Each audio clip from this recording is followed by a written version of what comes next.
विष्णु भगवान की जय, 11 माता की जय, बाण और भाइया ने, सारी काकी और ताइया ने, राम राम।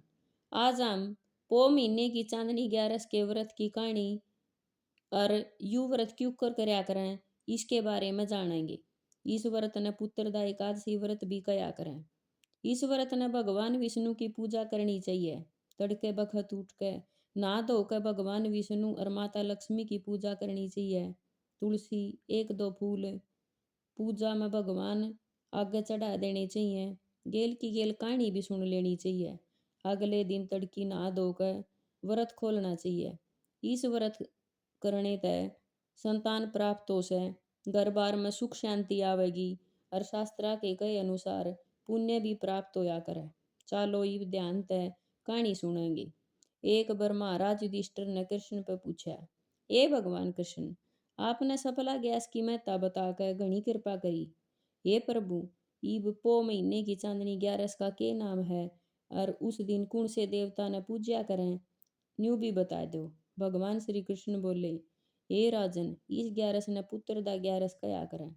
इस दिन भगवान नारायण की पूजा करया करें। इस व्रत के पुण्य मानस लक्ष्मीवान और धनवान बनया करें। हे राजन, मैं कहानी सुनाता हूँ, ध्यान से सुनो। एक बार भद्रावती नगरी में सुकेतुमान नाम का एक राजा राज करया करता। उसका कोई बेटा नहीं था। उसकी घरआली का नाम सवैया था। वह भी बेटा न होने के मारी चिंता करया करती। राजा के पितर भी रोया करते और सोचा करते, राजा के मरे पाछे हमने कौन पिंड देवेगा। राजा के किसी चीज की कमी नहीं थी। हाथी घोड़े मंत्री सब था, पर फिर भी दुखी रहा करता। वो सारी अणनु सोचता, मेरे मरे पाछे कौन मेरे पिंड दान करेगा और कौन पितृ देवता का ऋण तारेगा। उसने सोची, अगर बेटे होने खातर कुछ करना चाहिए। एक बार तो राजा ने अपनी देह त्याग करने की बात मन में बिठा ली और मरण चाल पड़ा। फिर मन में आई, अग्नि मरना भी पाप है। एक दिन राजा अपने घोड़े पर चढ़कर जंगल की ओर चल पड़ा। उसने देखा, जंगल में शेर, चीते, सूअर, बंदर, सांप वगैरह सब जान लाग रहे थे। सब अपने बच्चे गेल थे। सारा दिन हांडकर राजा थक गया और तीस ला गया। पानी टोन खातर उरेन परेन हांडा।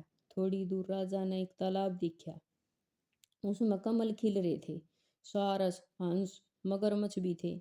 उस तालाब के चुगर देकर ऋषियां के आश्रम थे। उसे टेम राजा की सज्जी आंख फड़कन लगी। राजा ने शुभ संकेत समझ गए प्रणाम करके ओढ़े बैठ गया। राजा ने देख कर मुनि बोले, ए राजन, हम तेरे तो बहुत राजी हुए, बता के चाव है और आड़े के करण खातर आया है। मुनि बोला, आज पुत्रदा 11 है, हम भी सब देव हैं और आड़े नहान आए हैं। यह बात सुनकर राजा हाथ जोड़कर बोला, यदि आप मेरे तक खुश होगे, आप मने बेटा होने का वरदान दे दो। मुनि बोला, आज आप 11 का व्रत करो, जिसता आपके घर में पुत्र होगा। मुनि की बात सुनकर राजा उससे दिन तक 11 का व्रत करने लग गया और मुनिया तय प्रणाम करके महल में आ गया। कुछ महीने के बाद रानी ने गर्भ धारण कर लिया और 9वें महीने एक सुंदर पुत्र का जन्म होया, जो बड़ा होकर एक बहुत यशस्वी, शूरवीर और प्रजापालक राजा बनया। श्री कृष्ण बोले, हे राजन, जो भी मानस पुत्र पान के खातर इच्छा रखता हो, उसने यू व्रत करना चाहिए। भगवान श्री विष्णु की जय, माता लक्ष्मी की जय। आप सब ने इस 11 का व्रत का पुण्य मिला है। आपकी सारी मन की चाही पूरी हो। अगर आपने यह कहानी अच्छी लगी हो तो अपने इस चैनल ने हरियाणवी भाषा को बढ़ावा देने के मारे सब्सक्राइब जरूर करियो, लाइक करियो और शेयर भी कर दियो। राम राम सारे ने।